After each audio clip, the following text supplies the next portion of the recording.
Everyone, आप सभी का एक बार फिर से स्वागत है आपके अपने चैनल छवि ट्यूशन क्लासेस पे। तो दोस्तों, आज की वीडियो में हम second chapter goodwill nature and valuation उसके बारे में डिस्कस करेंगे। तो चलिए स्टार्ट करते हैं। सबसे पहले गुडविल की वैल्यू मीनिंग जान लेते हैं। गुडविल की क्या जान लेते हैं, मीनिंग जान लेते हैं, क्योंकि बहुत ज्यादा जरूरी है। मैंने पिछली वीडियो में गुडविल को मीनिंग बताई थी, लेकिन एक बार फिर से आपको मैं बता देता हूँ। Goodwill is the value of the reputation. क्या किस चीज की वैल्यू होती है? रेपुटेशन। जो उस कंपनी जो बिजनेस कर रही है 4 साल से, 6 साल से, 10 साल से, 10 सालों में जो उसने मार्केट में नाम बनाया है, उस चीज को रेपुटेशन बोलते हैं। ये उसकी वैल्यू, गुडविल क्या होता है? उसकी वैल्यू होती है जो इसको क्या दिलाती है? Which enables it earn higher profit. क्या दिलाती है? हायर प्रॉफिट दिलाती है नॉर्मल प्रॉफिट से।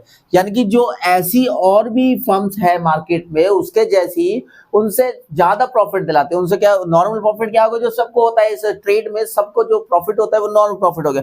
लेकिन गुडविल क्या करती है? उस नॉर्मल प्रॉफिट से इसको ज्यादा प्रॉफिट दिलाती है by the other firms in the same trade.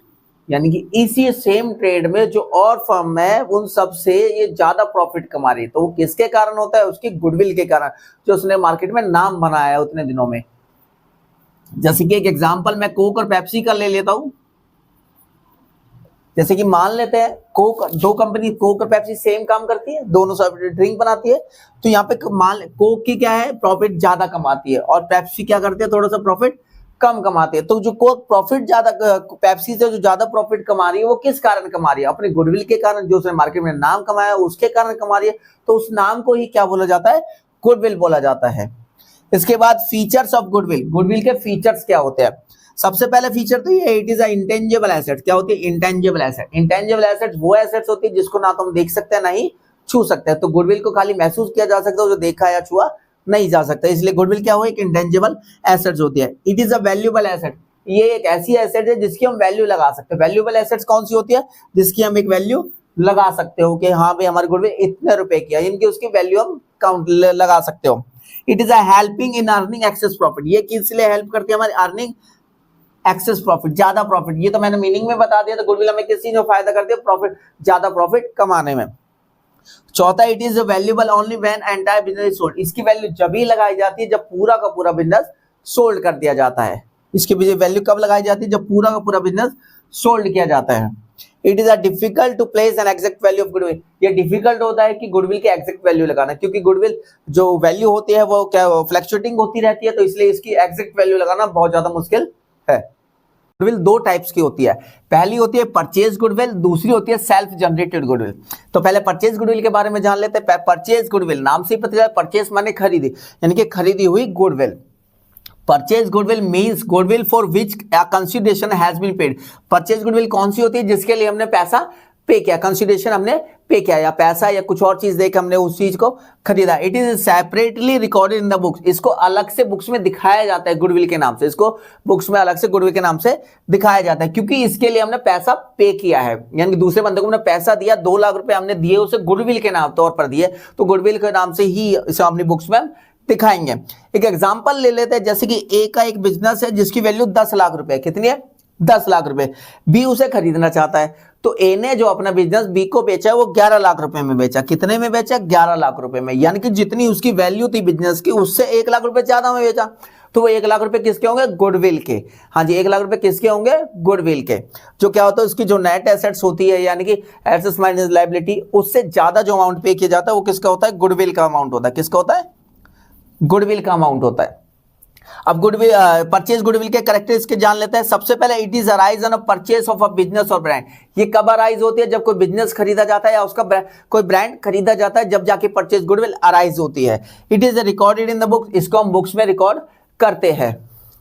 Third है, show in the balance sheet as assets. इसको बैलेंस शीट में दिखाया जाता है एसेट्स के तौर पर। किसके तौर पर? एसेट्स के तौर पर। It is amortise. अमोर्टाइज मतलब होता है किसी चीज की वैल्यू कम हो जाना। क्या होता है? किसी चीज की वैल्यू कम होना। डेप्रिशिएट होता है। डेप्रिशिएट का सबको पता होगा, एक एसेट्स की वैल्यू जैसे यूज करने के साथ साथ क्या होता है? वैल्यू कम हो जाना। तो गुडविल भी क्या है? एक ऐसी एसेट है जिसकी वैल्यू कम होती जाती है। इसके बाद सेल्फ जनरेटेड गुडविल। कौन सी? Self generated goodwill. Self generated, नाम से ही पता चला, सेल्फ जनरेटेड गुडविल, यानी कि खुद बनाई गई गुडविल। गुडविल माने एक तरीके से जो पहचान, खुद बनाई गई पहचान। It is an internally generated goodwill. ये क्या होता है, बिजनेस के अंदर ही गुडविल बनाए जाते हैं। जिस कुछ फैक्टर्स होते हैं बिजनेस में, जिसके नाम से कुछ उसके पार्टनर्स हो गए, कुछ उसका प्रोडक्ट हो गया, उसकी क्वालिटी, जिसके कारण वो और सारी उसके जैसी फर्म है उससे ज्यादा प्रॉफिट कमा रही है, तो गुडविल होता है। तो ये क्या नाम है, बिजनेस के अंदर जो फैक्टर होता है उसी की तरह बनाई जाती है। ये ओवर द ईयर काफी साल लग जाते हैं इस चीज को बनाने में। तो इसके फीचर जो है, it is a generated internally over the year, ये इंटरनली जनरेट होती है कुछ सालों में।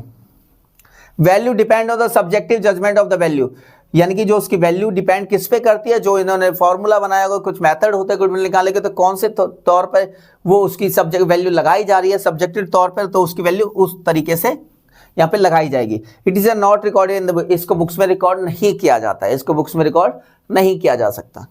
तो अब ये जान लेते हैं कि गुडविल के कैलकुलेशन की जरूरत हमें क्यों पड़ती है। नीड फॉर वैल्यूइंग गुडविल, क्यों जरूरत पड़ती है हमें गुडविल कैलकुलेट करने की। Whenever the mutual rights of a partner, किसके पार्टनर्स के अगर म्यूचुअल राइट जो हो जाते हैं, चेंज हो जाते हैं, क्या हो जाते हैं, चेंज हो जाते हैं, जिसके कारण कोई सैक्रिफाइस करता है, क्या करता है पार्टनर, सैक्रिफाइस करता है, तो उसको कंपनसेट करने के लिए गुडविल हमें कैलकुलेट करनी पड़ती है। तो यहाँ पे 5 पॉइंट लिखे हैं जिसके कारण हमें गुडविल कैलकुलेट करनी पड़ती है। सबसे पहले है when profit sharing ratio change, जब प्रॉफिट शेयरिंग रेशो चेंज हो जाएगी तो गुडविल के कैलकुलेशन की जरूरत हमें पड़ेगी। सेकंड है on admission of a partner, कोई नया पार्टनर एडमिट होता है पार्टनरशिप फर्म में, तो जब भी हमें गुडविल निकालने की जरूरत पड़ेगी। इसके बाद तीसरा ऑन रिटायरमेंट और डेथ ऑफ अ पार्टनर, अगर कोई पार्टनर्स का रिटायरमेंट होता है या किसी पार्टनर की डेथ हो जाती है, जब भी हमें गुडविल निकालने की जरूरत यहाँ पे पड़ने वाली है। उसके बाद है when amalgamation of a two firms taken place, जब 2 या 2 से अधिक फर्म आपस में मिलती है तो गुडविल की वैल्यूएशन हमें निकालनी पड़ेगी दोनों की। When partnership firm is sold, जब पूरी की पूरी पार्टनरशिप फर्म सोल्ड कर दी जाती है, गुडविल की वैल्यूएशन निकालनी पड़ेगी। गुडविल कैलकुलेशन करने के मेथड जान लेते हैं। सबसे पहले मैंने आपको पीछे भी बताया था,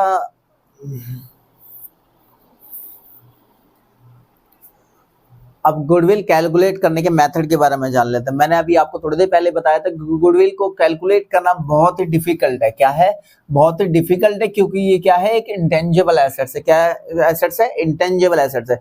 लेकिन जब बिजनेस बेचते हैं तो म्यूचुअल अंडरस्टैंडिंग होती है सेलर और परचेसर की, उसके थ्रू ये गुडविल आराम से निकल जाती है। यहाँ पे लिखा है in case of the sale of the business its value depend on the mutual agreement between the seller and the purchaser.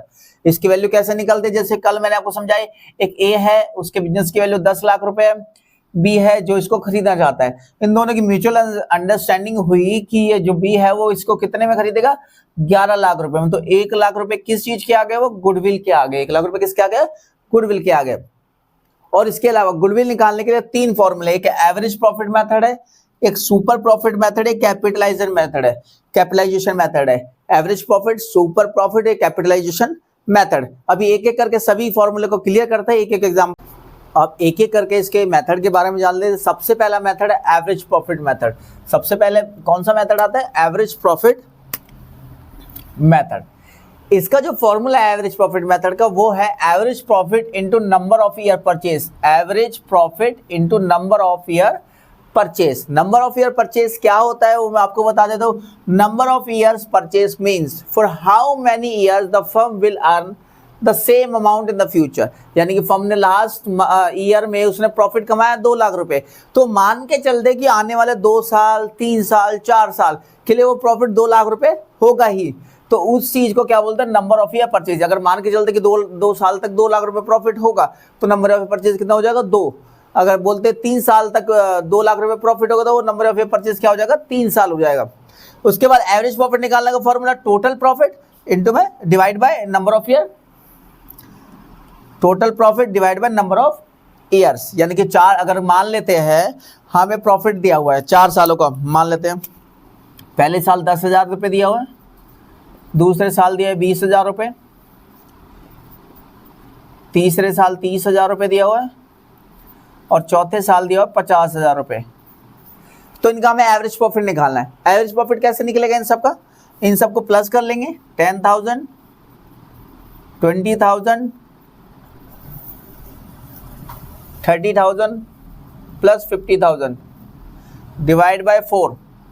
कितने नंबर ऑफ ईयर्स है, 1 2 3 4, कितने हैं 4, तो डिवाइड बाय 4 से हमने कर लिया। ये 30 30 60 1,10,000 हो जाएगा। कितना हो जाएगा, 1,10,000 10,000, इसको 4 से डिवाइड कर लेंगे तो ये आ जाएगा 27,500 रुपये, 27,500 यहाँ पे आ जाएगा।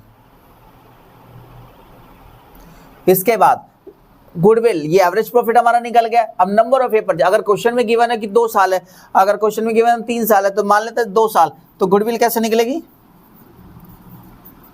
एवरेज प्रॉफिट मल्टीप्लाई में नंबर ऑफ ईयर परचेज, यानी कि 55,000 यहाँ पे गुडविल निकल जाएगी एवरेज प्रॉफिट में। मैंने 3 चीज़ें यहाँ पे अलग से लिखी है, इनका ये बहुत ज़रूरी है क्योंकि मैंने आपको समझाने के लिए लिखे। सबसे पहले एबनॉर्मल इनकम।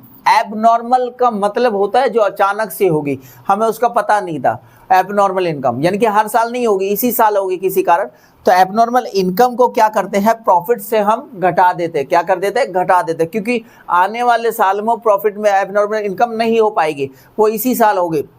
तो इस चीज को क्या कर देते हैं, प्रॉफिट से क्या कर देते हैं, minus, less from net profit. जिस साल के प्रॉफिट की बात हो रही होगी, जैसे तीसरे साल के प्रॉफिट की बात हो रही है तो तीसरे साल से माइनस कर देंगे, चौथे से हो रही है तो चौथे से माइनस कर देंगे। उसके बाद एबनॉर्मल लॉस, अगर कोई नुकसान हो जाता है, अचानक से नुकसान हो गया, शॉप में आग लग गई, किसी और कारण कुछ नुकसान हो जाता है, तो उसको क्या होता है, वो हमारा एक्सपेंस बन जाता है। उस टाइम पे तो हम अपना नेट प्रॉफिट कम कर लेते हैं। इस चीज़ को क्या है, इस चीज़ को वापस यहाँ पे ऐड कर लिया जाता है। क्या कर लिया जाता है? Add in profit, add in profit. इस चीज को ऐड कर लिया जाता है प्रॉफिट में। जिस साल का होगा उसी साल में, जैसे सेकंड ईयर में है तो इस वाले में प्लस कर लेंगे, इसमें है तो इसमें प्लस कर लेंगे। उसके बाद है इनकम फ्रॉम इन्वेस्टमेंट, जो हमने इन्वेस्ट किया उससे इनकम हुई है, जो हमने इन्वेस्टमेंट किया था उससे इनकम हुई है। तो ये भी हर साल नहीं होगी इनकम, इसलिए इसको भी क्या कर लेंगे यहां से, less from net profit, less from net profit. तो इसको भी नेट प्रॉफिट से यहाँ पे माइनस कर लेंगे। तो ये एवरेज प्रॉफिट का मैंने पूरा आपको समझाया कि इसका मेथड किस तरीके से यहाँ पे गुडविल फाइंड करते हैं एवरेज प्रॉफिट मेथड से। अगर कोई भी डाउट हो तो आप मुझे कमेंट करके बता सकते हैं, जिससे कि मैं आपको दूसरे तरीके से समझा सकूँ। प्रॉफिट मेथड में ही एक मेथड है वेटेड एवरेज प्रॉफिट मेथड, तो उसके थ्रू मैं आपको बता देता हूँ। उसका जो फॉर्मूला है वेटेड एवरेज प्रॉफिट का निकालने का, पहले फॉर्मूला जान लेते हैं। Total product of profits, total products of profit divide by total of weights, ये इससे वेटेड एवरेज प्रॉफिट निकलेगा। फिर हमें गुडविल निकालने का जो फॉर्मूला है वो है weighted average profit into number of year purchase. तो मैं आपको एक क्वेश्चन का एग्जांपल ले लेता हूं। ये प्रॉफिट है, ये उसका वेट है। मान लेते हैं 10,000, 20,000, 30,000 और ये 40,000, और वेट इसका 1, 2, इसका 3 दिया हुआ है, इसका 4 दिया हुआ है वेट। तो इसका टोटल प्रोडक्ट ऑफ प्रॉफिट्स कैसे निकलेगा? प्रोडक्ट माने होता है मल्टीप्लिकेशन, तो इनकी मल्टीप्लाई करेंगे 10,000, ये 40,000, 90,000 और ये 1,60,000। अब इनको प्लस कर लेते हैं हम, इन दोनों को प्लस करें 250 आ जाएगा, 250, 290, 3 लाख। कितना आ गया? 3 लाख। अब वेट्स का भी टोटल कर लेते हैं, 4, 3, 7, 1, 8, 9, 10, कितना आ रहा? 10। तो टोटल प्रोडक्ट ऑफ प्रॉफिट कितना हो गया हमारा? 3 लाख रुपए डिवाइड बाय 10, तो कितने आया है वेटेड एवरेज प्रॉफिट? 30,000। मान लेते हैं नंबर ऑफ ए परचेज दिया 2 years, number of A purchase कितना दिया? 2 साल। तो वेटेड एवरेज प्रॉफिट कितना है? 30,000 रुपये। नंबर ऑफ ए परचेज है 2 साल, तो गुडविल कितनी आ गई हमारी? 60,000। ये हमारी गुडविल निकल के आ गई वेटेड एवरेज प्रॉफिट मेथड से।